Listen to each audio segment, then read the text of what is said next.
आपका study for civil services में RO के एग्जाम में कितने क्वेश्चन अटेम्प्ट करने चाहिए ताकि आपका कट ऑफ जरूर निकले, सेफ स्कोर आप आराम से क्लियर कर जाए। आरओ अब नए पैटर्न पे चल रहा है, ठीक है। नए पैटर्न का मतलब दो बातों से है। पहली बात तो ये कि आरओ के क्वेश्चंस थोड़े से टफ होने लगे हैं अब, और ये पैटर्न बदला था आरओ 2021 वाले प्री से।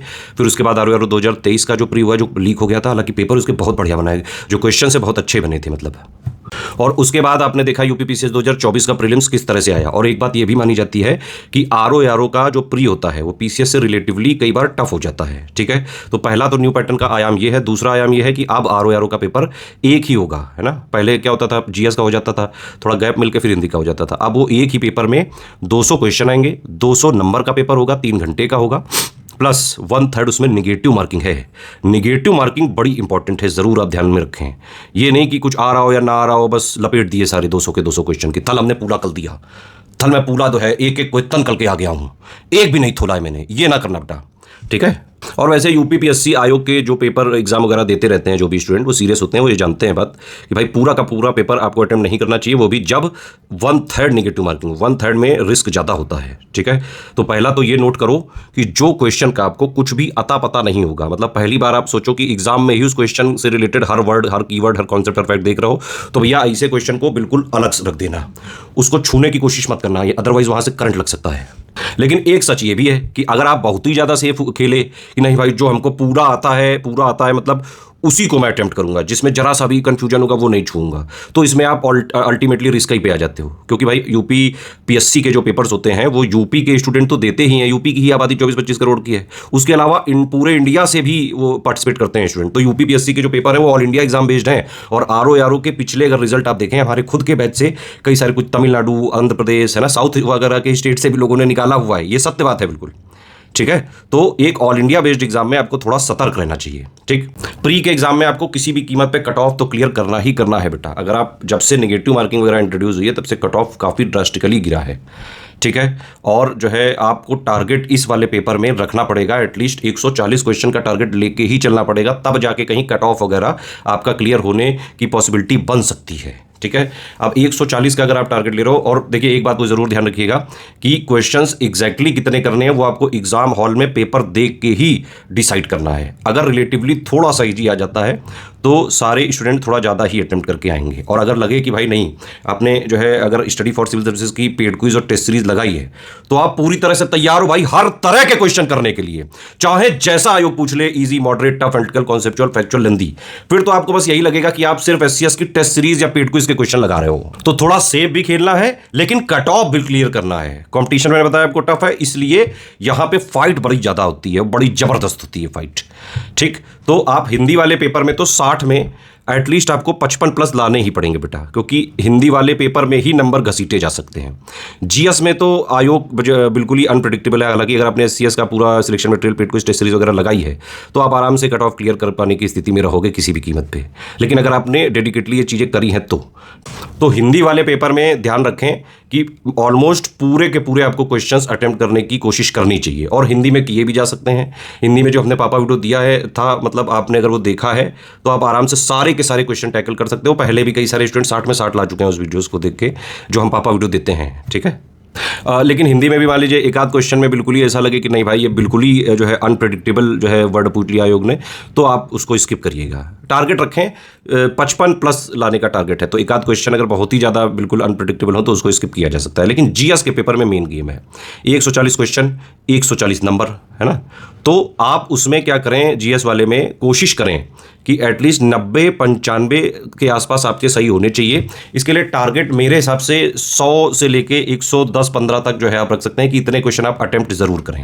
मतलब ओवरऑल टारगेट क्या हो गया, 200 क्वेश्चन में आप अगर लेटेस्ट जो अभी नया पैटर्न के हिसाब से चीज़ें चल रही हैं, है ना, जिस तरह के क्वेश्चन पूछे जा रहे हैं, जिस तरह का पेपर आ रहा है, जिस तरह के मूड में है आयोग इस समय, उसके हिसाब से मेरे हिसाब से 200 में 150 से लेके 160 या 65-70 तक जो है अटेम्प्ट एक ठीक ठाक अटेम्प्ट माना जा सकता है। इसको आप इस तरह से कर सकते हैं, जैसे पेपर मिला आपको, पहला एक आप जो है 2 राउंड में करिए पेपर। पहले राउंड में क्या करें, आप पहले क्वेश्चन से स्टार्ट करें, है ना। पहला क्वेश्चन अगर आपको आता है एग्जैक्टली, मतलब पहले राउंड में सिर्फ वही क्वेश्चन करने हैं जिस पर आप 100% कॉन्फिडेंट हैं कि ये होगा ही होगा, उसी को अटेम्प्ट करना है और तुरंत गोला फिल कर देना है। टाइम नहीं, वेट नहीं करना है, ठीक है, क्योंकि कई बार आप सोचते हो कि लो मैं रफ में लिख लूँ, बाद में एक साथ मैं उसको फिल कर दूंगा। लास्ट में क्या होता है कि भाई हड़बड़ी में जल्दी जल्दी कॉपी खींची जाती है, OMR वगैरह की वो लोग कलेक्ट करते हैं, फिर आप जो है पूरे ऑप्शन ही नहीं फिल कर पाते हो, या फिर कई बार ऐसा भी होता है कि वो ऊपर नीचे एक भी गलत हुआ तो सारे गलत हो जाते हैं। ठीक, तो तुरंत क्वेश्चन जो आया उसको गोला फिल कर दिया। ठीक है, तो पहले से लेके 200 तक पूरा जाना है। इसका क्या मतलब है, ये क्यों कह रहा हूं, क्योंकि ऐसा होता है कई बार कि आप मान लीजिए किसी क्वेश्चन में आपने जो है आपको एटीट्यूड आ गया कि इस पे यार मैंने इतनी मेहनत करी थी, इतना टाइम दिया, ये टॉपिक मुझसे कैसे नहीं होगा, इसको तो मैं फोड़ के रहूंगा। बट अब तुम नहीं फोड़ोगे उस क्वेश्चन को, वो तुम्हें फोड़ देगा एग्जाम से, साल बर्बाद कर देगा पूरा। इसीलिए एटीट्यूड घमंड सब एग्जाम हॉल के बाहर ही रख के जाएं तो ज्यादा बेटर होगा आपके रिजल्ट के लिए। तो 1 से लेके 200 तक सारे क्वेश्चन को जो है आपको एक बार जरूर देखना है। कई बार ऐसा होता है कि मैंने बताया कि जैसे एटीट्यूड में आप फंस गए, उस चक्कर में टाइम लॉस हो गया, धीरे धीरे जो है आप करते गए तब पता चला कि भाई 120-130 पे ही आप पहुंचे, तब तक जो है टाइम ही खत्म हो गया। और फिर बाद में आपने पेपर हॉल के बाहर देखा कि लोग बाद वाले क्वेश्चन तो ज्यादा आसान थे, अरे यार ये तो मैं कल थकता था, ये वाली फीलिंग नहीं आए। इसीलिए ध्यान रहे पहले राउंड में 1 से लेके 200 क्वेश्चन तक पूरा घूम लेना है। जो एग्जैक्टली 100% आता है तुरंत उसको गोला फिल कर दो, सेकंड पे मूव करो, नहीं आता है कोई बात नहीं, तीसरे मूव करो आता है तुरंत गोला फिल, चौथे मूव करो नहीं आता है कोई बात नहीं, पांचवें मूव करो नहीं आता है कोई बात नहीं। इस तरह से 1 से लेकर 200 तक घूम लेना। पहला राउंड करीबन 1 से 1.5 घंटे में कंप्लीट हो जाना चाहिए आपका। भाई जीएस में या तो आता है या नहीं आता है, कोई बीच का वो नहीं है। रीजनिंग वाले क्वेश्चन में जरूर जो है थोड़ा बहुत कैलकुलेशन वगैरह करनी पड़ सकती है, लेकिन अगर आपने पीवाईक्यू वगैरह किए हैं और रीजनिंग का पापा वीडियो वगैरह देखा है तो आप आराम से टैकल कर सकते हैं, या फिर आप इंजीनियरिंग या एनालिटिकल माइंड के हैं तो आप आराम से उसको टैकल कर सकते हैं। रीजनिंग के क्वेश्चन में अगर थोड़ा बहुत लगे कि भाई कैलकुलेशन वगैरह ज़्यादा है तो आप जो पहले राउंड में कर रहे हैं 1 से लेकर 200 में, तो उनको तुरंत सॉल्व ही कर लेना। लेकिन फिर भी किसी भी कीमत पे पहला राउंड ज़्यादा 1.5 से 2 घंटे से ज़्यादा नहीं जाना चाहिए। लास्ट जो मतलब सेकंड राउंड जो होगा उसमें फिर आप ये करें कि भाई थोड़ा पॉसिबिलिटी देखें, क्योंकि अगर आपने प्रैक्टिस वगैरह करी है SCS पेट क्विज और SCS टेस्ट सीरीज से तो आप स्मार्ट गेसिंग सीख गए होंगे, एलिमिनेशन ट्रिक वगैरह आपको आती होगी। अगर क्वेश्चन से आंसर नहीं निकल रहा है तो आंसर से क्वेश्चन की तरफ जाने की कोशिश करें। 4 ऑप्शन है वहाँ पे, फिल इन द ब्लैंक्स तो भरना नहीं है ना। हर ऑप्शन की प्रोबेबिलिटी 25% है, सिर्फ आपको सही वाला किसी तरह चूज कर लेना है। और एक आयोग की स्पेशलिटी है कि भाई वो 5, 6, 7, 8, 10 क्वेश्चन तो गलत पूछते ही हैं। तो कभी भी 100% परफेक्शन की तरफ मत जाए कि नहीं मैं पूरा करना है, थल टॉप करना है। भाई टॉप करके कुछ नहीं हासिल होने वाला है, फाइनल रिजल्ट मेन से ही आना है। ठीक है, सेकंड राउंड को इस तरह से मतलब थोड़ा स्मार्टली टैकल करें, स्मार्ट जो है गेसिंग करके, एलिमिनेशन ट्रिक्स वगैरह से, रिवर्स इंजीनियरिंग कर से क्वेश्चन से आंसर नहीं निकल रहा है तो आंसर से क्वेश्चन निकालने की कोशिश करें। 4 में से किसी तरह एक ऑप्शन एलिमिनेट करें या 2 करें, है ना। इस तरह से थोड़ा जो है देखें जब आप प्रैक्टिस वगैरह करते हैं SCS पेट क्विज और टेस्ट सीरीज से, तो ये सारी चीज़ें आप जो है अपने आप समझते हैं। इसीलिए तो प्रैक्टिस बोला जाता है कि बेटा 10-12 हज़ार क्वेश्चन लगा के ही जाना। ये टफ एग्जाम है, इसकी डिमांड है ये कि एटलीस्ट 8-10 हज़ार क्वेश्चन आपको लगा के जाने ही चाहिए। और सेकंड राउंड जैसे ही आपका कंप्लीट हो तो आप एक बार देखें कि कितना जो है आपके क्वेश्चन बचे हुए हैं। अगर ये क्वेश्चन जो बचे हुए हैं ये लगे कि नहीं भाई 100 ही अटेम्प्ट हो पाए, 2 राउंड खत्म हो गए और जो है टाइम भी करीबन मेरे हिसाब से सेकंड राउंड वाले में फर्स्ट और सेकंड राउंड मिला के 2 घंटे 2.25 घंटे तक में हो जाना चाहिए ये काम, बहुत ज़्यादा 2.5 घंटे, फिर भी आधा घंटा आपके पास लास्ट में रखना चाहिए। लगे कि भाई 100 ही हो रहे हैं तो पहले ही रेस से आउट हो, है ना।